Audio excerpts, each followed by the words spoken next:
Akhayar view အားလုံးပဲမင်္ဂလာပါဆိုတော့ Oppo ရဲ့ F series ကကျွန်တော်မြန်မာနိုင်ငံမှာလက်ရှိမှာလူကြိုက်များနေခဲ့လူကြိုက်များနေသေးပဲဒီ F series မှာတချို့ hit or miss လေးရှိရဆိုပေမဲ့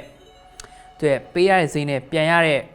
quality က solid ဖြစ်တဲ့ကြောင့်အခုချိန်ထိတော်တော်များများကြိုက်နေကြတော့မယ်ဆိုတော့ဒီ F17 Pro ရော hit or miss လား solid ဖြစ်တဲ့ဖုန်းတစ်လုံးလားဘယ်လိုလူတွေအတွက်ဖြစ်မလဲသိကြရင်တော့ဒီဗီဒီယိုလေးကိုစောင့်အောင်ကြည့်လိုက်ဖို့ suggest လုပ်လိုက်ပါဒီ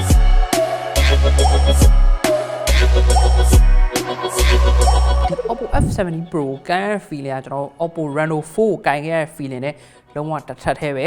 size နဲ့ weight နဲ့က Reno 4နဲ့တော်တော်လေးကိုမှတော်တော်လေးကိုတူနေလို့ပါ 7.83mm ပဲထူပြီးတော့ 164g လေးတယ် Reno 4အတွက် 1g တောင်မှပို့ပြီးတော့ပေါ့နေသေးတယ်ဆိုတော့ F series လို့ပြောပေမဲ့ Reno series ရဲ့ design နဲ့ build quality တော့နီးနီးကိုရှိတယ်ဒါကတော့ဒီ F17 Pro မှာလုံးဝ plus လို့ပြောလို့ရတဲ့ feature ပေါ့ဒါပြောမှဒီအရှိဘက်က selfie camera page shake တွေက Reno 4လိုပဲသေးတာအစတူတယ်ဆိုတော့ display မှာလည်းအတူတူပဲ Reno 4မှာသုံးပေးထားတဲ့Super AMOLED display ကိုပဲသုံးပေးထားတယ် Reno 4တဲ့နည်းနည်းလေးပိုကြီးပြီးတော့ screen to body ratio ကပိုတော့နည်းနည်းမှပိုပြီးတော့ကောင်းနေသေးတယ် contrast တွေ color reproduction တွေရတယ်ကောင်းတယ်ပြောကြသူတို့နည်းနည်းစောင့်ကြည့်မယ်ဆိုလို့ရှိရင်အဖြူအောင် background တွေမှာနည်းနည်းလေး bluish ဖြစ်နေတာလေးတခုပဲပြောကြရှိတယ်ဆိုတော့ HDR certification တော့မပါဘူးဒါပေမဲ့ဒီဈေးဝန်းကျင်မှာဒါအပြစ်တော့ပြောကြမှာမရှိဘူး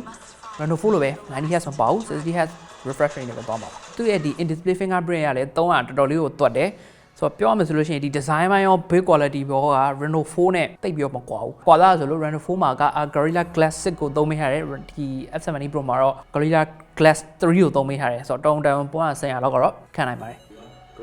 So weight နဲ့ build quality တူတယ်ဆိုပေမဲ့ design တော့တိတ်ပြီးတော့မတူသိတာပေါ့။သူရဲ့ဒီ gradient blue color လေးက dashing ဖြစ်ပြီးတော့လူငယ်ဆန်ဆန်ယောက်ျားလေးရော မိန်းကလေးရောကန်ရတာအဆင်ပြေစေတယ်။ camera setup လေးလည်းသူ့လည်းသူ unique ဖြစ်တယ်။ဆိုတော့ plastic pack ဖြစ်တဲ့အတွက်နည်းနည်းလေးတော့ပြုတ်ကြတာပါညာထားပါတော့ချွန်ထက်တဲ့အရာတစ်ခုခုပေါ့ပြုတ်ကြတာပါညာတော့ကိုကနည်းနည်းလေးတော့ဂရုစိုက်ရမယ်အခက်မတင်ကွဲနိုင်တယ်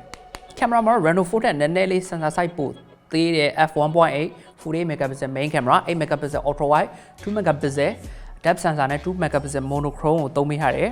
macro lens မပါဘူး macro ရိုက်လို့မရဘူးဒါပေမဲ့လွှမ်းကြမရှိဘူးသူကဒီ48 megapixel ကdaylight ဒီမှာဆိုလို့ရှိရင်တော်တော်လေးကို detail ကောင်းတဲ့12 megapixel bing image တွေရိုက်ပေးလို့ရတယ် color contrast တွေရော exposure တွေရောမလိုအပ်ဘဲနဲ့အရင်ဆွဲမတင်ပေးဘူးဒါလေးတော့တော်တော်လေးကောင်းတယ်ဒီ monochrome lens က OP7 ဆိုတဲ့ color filter တစ်ခုမှသုံးတာလွယ်ပြီးကျန်တာသုံးတာတော့မတွေ့ရဘူးဆိုတော့ portrait ပုံတွေကဒီ bokeh effect တွေက soft ဖြစ်တယ်လို့ပြောလို့ရမယ်နည်းနည်းလေး darken ဖြစ်တယ်နည်းနည်းမှောင်တဲ့ဘက်ကိုသွားတယ် low light မှာဆိုလို့ရှိရင်ဒီပုံတွေကနည်းနည်းလေး grainy ဖြစ်တယ်ဒီမှာအရင်အားမရဘူးnight mode ဖွင့်ပြီးတော့ဒီ grainy ဖြစ်တဲ့ noise ဖြစ်တဲ့ပြဿနာကိုဖြေရှင်းလို့ရတယ်ဆိုပေမဲ့ဒီ ပိုင်းကတော့ loss ဖြစ်နေတော့မယ် selfie ပုံတွေက daylight မှာတော်တော်လေးအဆင်ပြေရဲ့ဒီ facial တွေ skin tone တွေကတော်တော်လေးမှသဘာဝကျတယ်အရင်အလင်းအားနဲ့နေရာမှာဆိုတိတ်ပြီးတော့အဆင်မပြေဘူး video ရိုက်မယ်ဆိုလို့ရှိရင်တော့ 4K ထိအမြင့်ဆုံးရိုက်လို့ရမယ်တဲ့ဒီမှာဒီ video stabilization ပါတယ်ဆိုပေမဲ့ဒီ video quality ကပြောရမယ်ဆိုလို့ရှိရင် color ဘက်မှာပေါ့နော် color ဘက်ကနည်းနည်းလေးအယောင်လေးလွင့်နေတယ်လို့ခံစားရတယ် Reno 4နဲ့တူတဲ့ချက်ကသူ့မှာ AI color portrait တွေ night flare mode တွေပါတာပါဆိုတော့ဒါလေးကတော့ Reno series ရဲ့ feature တွေကို F series မှာပါလာတဲ့အတွက်တော်တော်လေးကို plus ဖြစ်တယ်လို့ပြောလို့ရတဲ့ feature တွေပေါ့ SoC အနေနဲ့သူ့မှာ MediaTek ရဲ့ Helio P95 chipset ကိုသုံးပေးထားတဲ့12 nanometer processor ပါဆိုတော့ဒီ chipset ကကျွန်တော် Reno 3 Pro မှာတော့သုံးခဲ့ပြီးပြီအရင်ကြီးတော့အားရခဲ့ chipset တော့မဟုတ်ဘူးperformance က daily usage မှာတော့အဆင်ပြေတယ်ပူတာထက်တာမျိုးသိမကြုံရဘူး RAM လည်း 8GB ဖြစ်တဲ့အတွက် multitasking မိုင်းတွေမှာတော်တော်လေးကိုနိုင်နေတယ်ဒါတော့ဒီ gaming ပေါ့နော် gaming မှာဒီ PUBG ကိုပေါ့လို့ game မျိုးဆော့မဲ့ခါမှာ9 watt လောက်ထိတော့အဆင်ပြေသေးတယ်high graphics high frame rate လောက်နဲ့ကစားလို့ရတယ်ဒါပေမဲ့9 watt လောက်ဆော့ပြီးသွားလို့ရှိရင်တော့ဖုန်းကပူတာတို့ frame rate ကျတာတို့မျိုးတော့ကြုံရတယ် heavy gaming ဆော့တဲ့သူတွေအတွက်ဆိုလို့ရှိရင်တော့တိတ်ပြီးတော့အဆင်မပြေဘူးcasual mobile legend တို့ဘောတော့ကတော့ AC run လို့ရပါတယ်ဆိုတော့ battery အနေနဲ့4015 mAh ရှိတဲ့ battery ကိုသုံးမိထားတယ် battery life ကလည်းတော်တော်လေး fair ဖြစ်တယ်လို့ပြောလို့ပြပါတယ်တရက်ခွဲလောက်ထိကို normal usage မှာအသုံးထန်တယ်ဆိုတော့အပြန်သွင်းတာလည်း30 watt charger နဲ့ဖြစ်တဲ့အတွက်ဒီ4015 mAh ကိုတနားအတွင်းမှာအပြန်ဖြည့်လို့ရတယ်ဆိုတော့ battery life ကို charging မိုင်းရောမဆိုးလို့ပြောလို့ရတဲ့အထဲမှာပါတယ်ဆိုတော့ဒီသူ့ရဲ့အောက်ဘက်က speaker ကတော့ရုပ်ရှင်တွေပါတယ်ကြည့်ဖို့အတွက်လိုအပ်တဲ့လောက်တော့ကျယ်ပေးတယ်ဒါပေမဲ့ဒီ bass sound တွေပါတယ်ကတော့အရင်ကောင်းတဲ့ထဲမှာမပါဘူးဆိုတော့ဒီသချင်းတွေပါတယ်ကောင်းကောင်းနားထောင်နေတယ်ဆိုလို့ရှိရင်တော့ speaker တစ်ခုနဲ့တွဲရင်မတွဲရင် earphone သုံးတာပို့ပြီးတော့အဆင်ပြေလိမ့်မယ်ဆိုတော့ဒီ F17 Pro က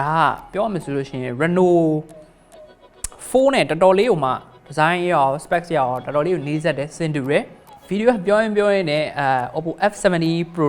review ဆိုတာတဲ့ Reno 4နဲ့ comparison လို့ဖြစ်နေပြီဆိုတော့ဒါမဲ့ဒီလိုမျိုးနှိုင်းယှဉ်ပြီးပြောပြမှလည်းမျက်စိတွေကိုမြင်တာမှာဟုတ်နောက်ပြီးတော့ဒီ F17 Pro ရဲ့ specs နဲ့ design အသွင်မြင်က Reno 4နဲ့တော်တော်လေးကိုမှနီးစပ်တယ်ဆိုတော့ကိုကအကြောင်းကြောင့် Reno 4လိုချင်ပေမဲ့ဈေးကလိုက်မမီလို့70 Pro ဝယ်လိုက်ပေမဲ့လည်း Reno 4ကိုင်ရတဲ့ feeling ကိုပြန်ပြီးပေးနိုင်ပါလိမ့်မယ်ဆိုတော့ဒီ F17 Pro ကိုကျွန်တော်ပေးခြင်းတဲ့ rating ကတော့8 out of 10ပါဘာကြောင့်ဝယ်သင်လဲမေးနော်သူရဲ့ဒီ design color နဲ့ display ဘာကြောင့်မဝယ်သင်ဘူးလဲဆိုလို့ရှိရင်တော့နည်းနည်း average ဖြစ်တဲ့ camera နဲ့သူ့ရဲ့ SO3 ကြောင့်ပါဆိုတော့ဗီဒီယိုလေးအဆုံးထိကြည့်ပေးတဲ့အတွက်အားလုံးကျေးဇူးအများကြီးတင်ပါတယ်ကျွန်တော်ချုံလုံးပါအားလုံးပဲ